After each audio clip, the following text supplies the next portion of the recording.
আজকে আমরা আলোচনা করছি এসএসসি জিডির 7/2/2025 সালের সেকেন্ড শিফটের যে ম্যাথ কোশ্চেন গুলো এসেছিল। তবে এই চ্যাপ্টারে একটু জটিল কোশ্চেন এসেছিল, তার মধ্যে কিছু কোশ্চেন সহজও ছিল। আমি ছাত্রছাত্রীদের সাথে কথা বলে দেখেছি যে তারা 14টা 15টার বেশি অঙ্ক কিন্তু পরীক্ষার হলে করতে পারছে না। তার কারণ একটাই, তারা বেসিক ক্যালকুলেশনের উপর জোর কম দিয়েছে, সাথে এই যে যেগুলো দশমিকের ক্যালকুলেশন, সেই ক্যালকুলেশন গুলো করতে তারা পরীক্ষার হলে ভয় পাচ্ছিল। তো দেখা যাক সেই তোমাদের কোশ্চেন গুলো কেমন এসেছিল। কোশ্চেনটা হয়তো দেখতে বড়, কিন্তু অ্যান্সার খুবই ছোট।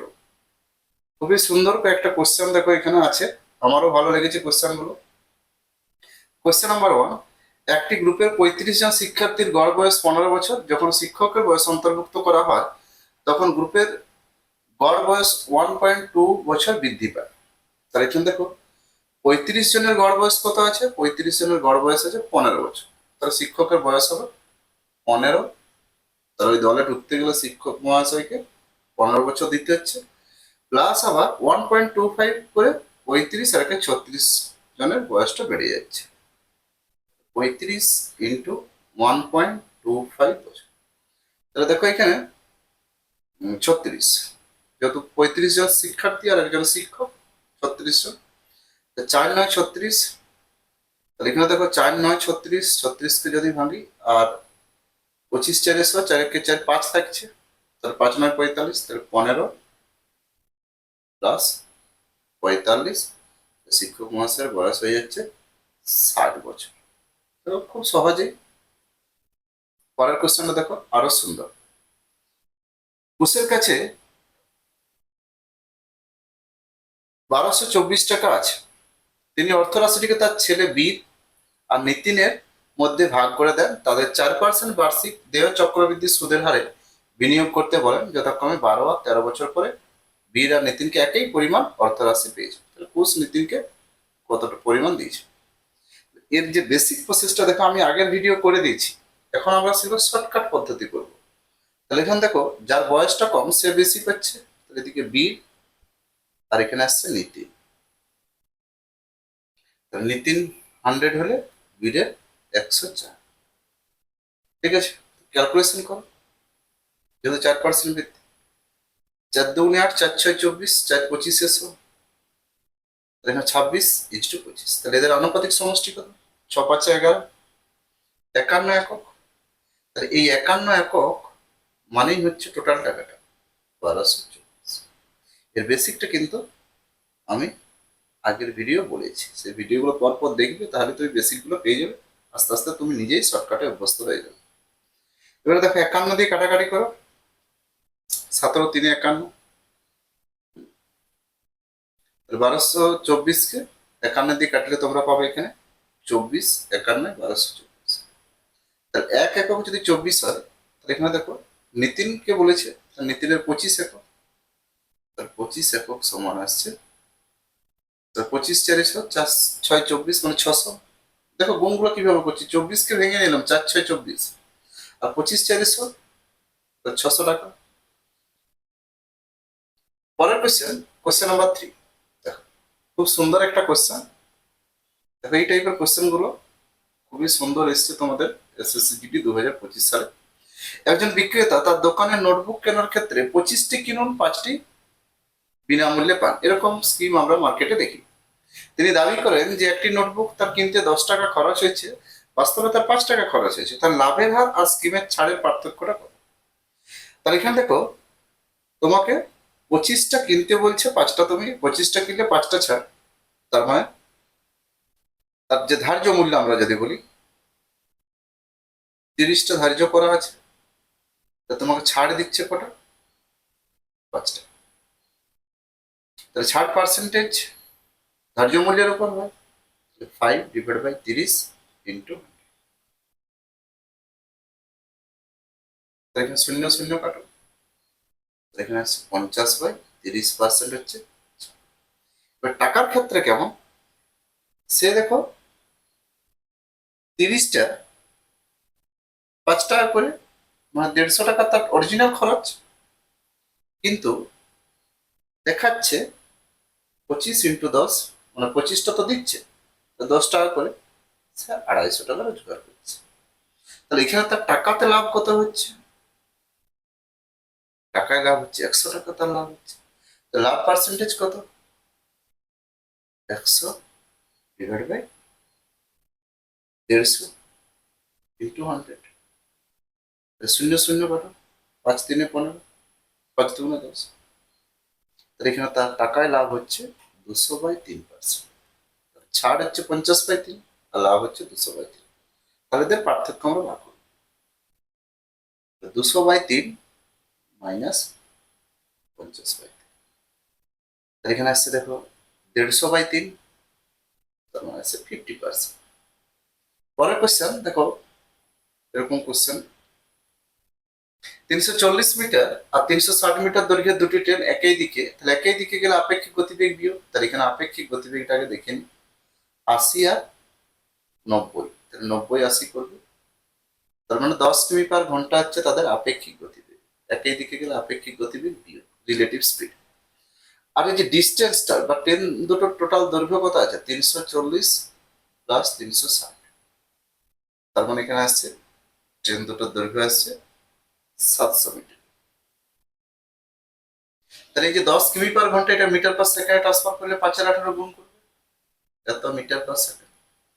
তাহলে দেখো সম্পূর্ণভাবে অতিক্রম করবে, তাহলে পরস্পরকে অতিক্রম করার যে সময়, সেই সময়টা বার করতে গেলে তাদের যে দূরত্ব, মানে দুটো ট্রেনের দৈর্ঘ্য ডিভাইড বাই আপেক্ষিক গতি, 5/18 এত সেকেন্ড। কিন্তু অ্যান্সারটা চেয়েছে মিনিটে। তাহলে এখানে শূন্য শূন্য কাটো, 14×5 = 70, তাহলে এখানে আসছে 14/18 সেকেন্ড। একে আমরা মিনিটে ট্রান্সফার করবো, 60 দিয়ে ভাগ করবো। এখানে দেখো 6×3 = 18, 6×10 = 60, 14×3 = 42। নিচে সবসময় শূন্য রাখার চেষ্টা করবে, তাহলে এই দশমিকের অ্যান্সার গুলো শূন্য দেখে পড়ে বের করতে পারবে খুব সহজ। পরের কোয়েশ্চেন দেখো, তুমি 4.2 অ্যান্সার। একটা দেখো সমাধান এরকম 2, 3, 4 পর্যন্ত এসছে।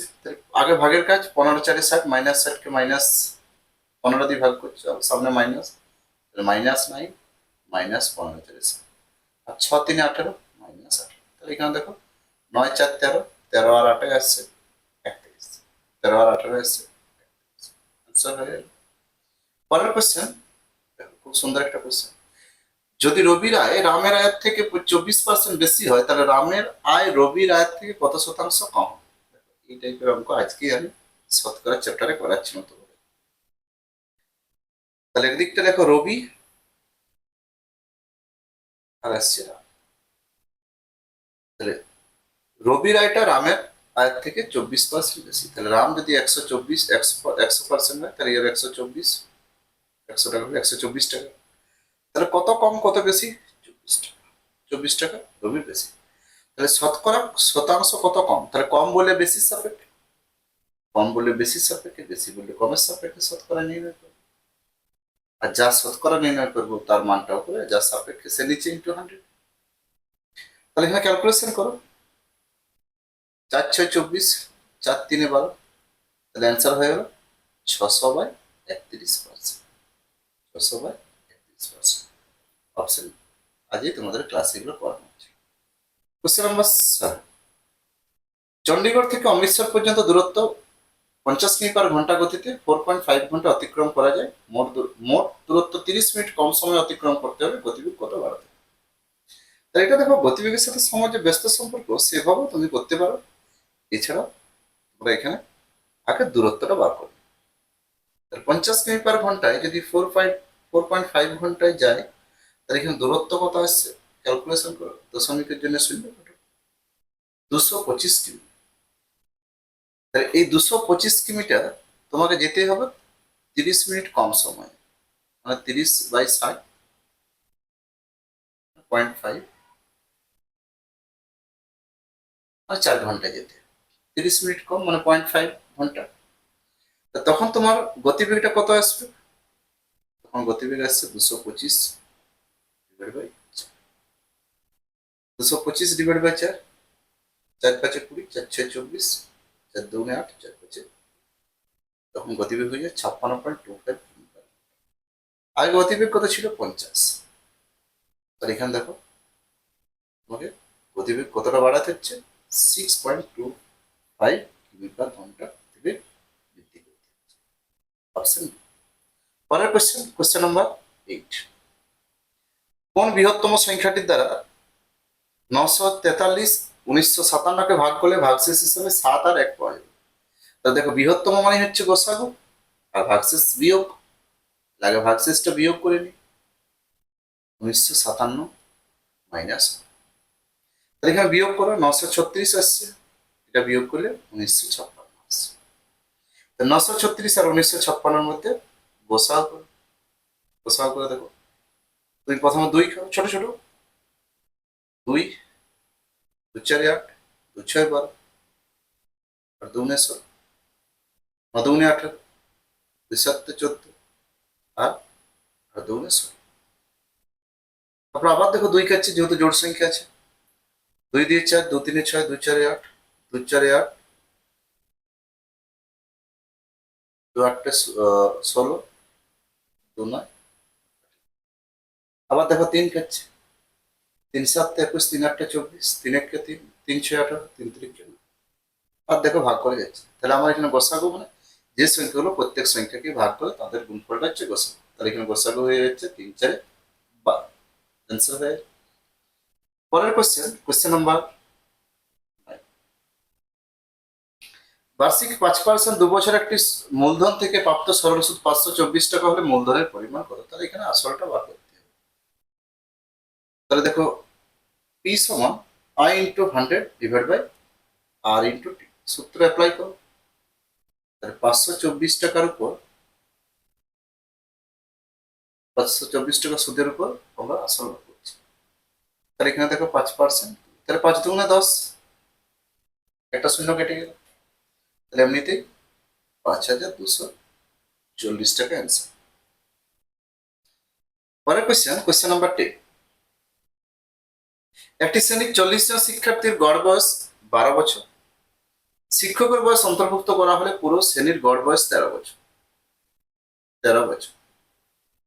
শিক্ষকের বয়স কত? সেম কোশ্চেন, 40 জনের যদি 12 বছর হয়, তাহলে এই 12 বছর গড়যুক্ত গ্রুপে যদি শিক্ষকের বয়স অ্যাড করা হয়, তাহলে 13 হয়ে যাচ্ছে, তার মানে 1 বছর বাড়ছে, তাহলে 41। তাহলে গড় বৃদ্ধি কত হচ্ছে সেটাই শিক্ষক সহ শিক্ষার্থীদের গুণ করে দাও, তাহলে এখানে আসছে 53 বছর। খুবই সহজ। দেখো তারপরে কোশ্চেনটা দেখো, পরীক্ষায় দেখো এগুলো ছেড়ে আসতে হয়। অজয় বার্ষিক 4% সুদের হারে এইচডিএফসিতে কিছু পরিমাণ অর্থরাশি বিনিয়োগ করেন। তিনি যদি 2 বছর পর চক্রবৃদ্ধি সুদ হিসেবে 204 টাকা পেয়ে থাকেন, তাহলে একই সুদের হারে একই মেয়াদের জন্য সমপরিমাণ অর্থরাশি সরল সুদ করে। তাহলে এখানে তোমরা আসল বের করেও করতে পারো, নাহলে 2 বছরের ক্ষেত্রে দেখো চক্রবৃদ্ধি সুদ আর সরল সুদের কি আছে সম্পর্ক। সুদের হার সমান 2 into CI minus SI divide by SI into 100। এখানে দেখো সুদের হারটা 4% দেওয়া আছে, 2 ইন্টু চক্রবৃদ্ধি সুদ 204 টাকা, এটা এক্স ধরে ক্যালকুলেশন করতে সুবিধা হবে, ইন্টু। তাহলে এরপর দেখো তুমি এখানে গুণ করো, 4 25 সব এবারে কেটে দাও, তাহলে 25 দুগুণে 50, তাহলে এটা এক্স সমান 25 দুগুণে 50 ইন্টু 204 আর মাইনাস 25 এক্স। তাহলে 25 আর এক্স এর 26 এক্স সমান 50 ইন্টু 204। সিঙ্গেল গুণ কখনো করবে না, রেখে দেবে। 26 দেখো, 26 4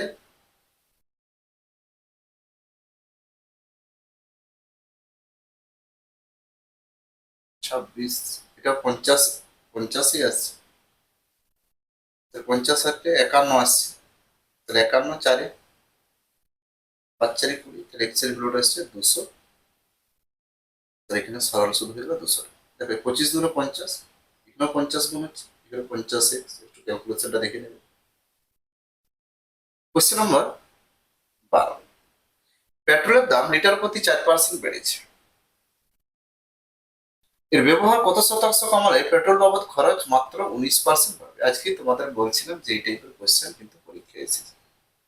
তাহলে দেখো, ব্যবহার সমান আমরা জানি খরচ বাই দাম, খরচ বাই দাম।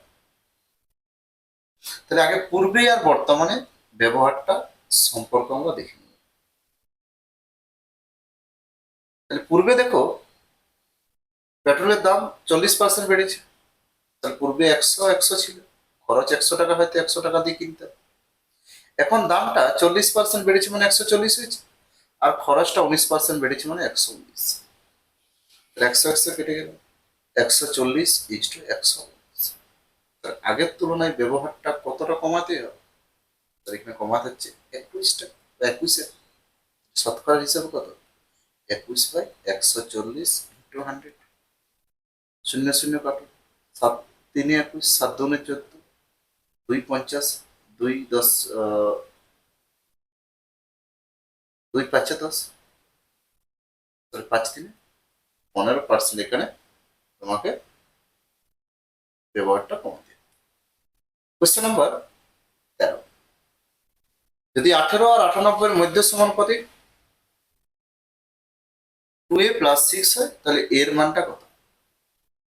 মধ্য সমানুপাতি মানেই জানি রুট অফ সংখ্যা দুটোর গুণফল। তাহলে 18 আর 18, তাহলে 2a + 6 সমান 18 মানে কত? 2 × 9 = 18, আর 98 মানে 2 × 49 = 18। 2a + 6 সমান, তো দেখো দুটো 2 এর জন্য একটা 2, আর 3 × 3 = 9, আর 7 × 7 = 49। তাহলে 2a সমান, এখানে দেখো 7 × 3 = 21, 21 × 2 = 42, 42 - 6, তার মানে 36। তাহলে 2a সমান আসছে 36, তাহলে a সমান হয়ে গেল 18। পরের কোশ্চেন, কোশ্চেন নম্বর 14, এটা সিম্পল মানই না। 8 × 4 = 32, 4 × 4 = 16, আর -3 × 3 = 9, তাহলে 16 - 9 × 7 = 16, এখানে 7 রেজাল্ট দিচ্ছে। কোশ্চেন নম্বর 15, এ এবং বি একটি কাজ যথাক্রমে 30 আর 10 দিনে করতে পারে যদি তারা এ দিয়ে কাজ শুরু করে একদিন অন্তর অন্তর, তাহলে কাজটি কত দিনে শেষ হবে? খুব ভালো অঙ্ক, এরকম অঙ্ক প্রত্যেকটা সেটে এসছে। এ 30 দিনে কাজ করছে, বি 10 দিনে কাজ করছে, তাহলে টোটাল কাজ কত এসছে? 30 একক। 30 একে 30, 10 দিনে 30, তাহলে এ প্রতিদিন 1 একক, বি প্রতিদিন 3 একক কাজ করে। তাহলে এরা যদি দুদিন ধরে কাজ করে, তাহলে A B A B A B, তাহলে টোটাল দুদিনের কাজ এসছে 4 একক। দুদিনের কাজ 4 একক, তো টোটাল 30 একক, 4 × 7 = 28, 4 × 7 = 28, 30 এর কাছাকাছি নিয়ে আসবে। 7 × 2 = 14, 14 দিনের কাজ হয়ে গেল। 14 দিনের কাজ 28 একক, তাহলে আমার এখন কাজ কত পড়ে রয়েছে? 30 এককের মধ্যে 28 একক, তাহলে 30 - 28 মানে 2 একক কাজ পড়ে রয়েছে। তো সেই 2 এককের কাজকে এ করছে, এ তো একদিনে 1 একক কাজ করতে পারে, একদিনে 1 একক। তাহলে এখনো দেখো 2 এককের এ একদিনে 1 একক করেছে, এখনো আবার 1 একক পড়ে আছে, সেটা বি কাজ করবে। তাহলে বি তে এমনিতে 3 একক করতে পারে, তাহলে 1 আর 3 বি। তাহলে মোট সময় কত লাগবে? মোট সময় আগে 14 দিন, এর 1 দিন, আর বি কে আবার পরের দিন পাঠাতে হচ্ছে। 15 পূর্ণ 1 আর 3 দিন, তাহলে 15 দিনে 45, 46/3। এখানে তোমরা 15 পূর্ণ 1 আর 3 পাবো। দেখো, তারপরের কোশ্চেনটা সমানুপাতিক দিয়ে দিয়েছে, কিন্তু একটু calculative. x⁵ 2.5 divide by y⁵ 1.5 into z⁵ 3.5 এবং x⁵ 0.2.5 আর y⁵ 0.25, x⁻0.25 এর সমানুপাতি মানে তৃতীয় সমানুপাতি বার করতে হবে। তা তৃতীয় সমানুপাতি মানেই আমরা জানি, থার্ড প্রপোর্শনাল মানে জানি দ্বিতীয় সংখ্যার বর্গ ডিভাইড বাই প্রথম সংখ্যা। তাহলে দ্বিতীয় সংখ্যাটা আসছে 0.25 into y⁵ 0.25 divide by x⁻0.2 তার বর্গ ডিভাইড বাই প্রথম সংখ্যা। এখানে আছে x⁻2 2.25, y টু দি পাওয়ার 1.5, আর এখানে আসছে z টু দি পাওয়ার 3.5। ক্যালকুলেশনে ভয় করলে তুমি অঙ্ক শিখতে পারবে। তাহলে এখানে দেখো ডাইরেক্ট বর্গ করে উপরে তুলে দিচ্ছি এখানে। তাহলে এখানে 25 দুগুণে 50, তাহলে পাওয়ারটা প্রত্যেক পাওয়ারের সাথে গুণ হবে। তাহলে 25 দুগুণে 50, 0.5, 2 গুণ হচ্ছে, আবার y টু দি পাওয়ার 0.5। এখানে মাইনাস আছে, দেখো পাওয়ারটা এখানে মাইনাস আছে, তাহলে উপরে গেলে প্লাস হয়ে যাবে। এখানে আসছে x টু দি পাওয়ার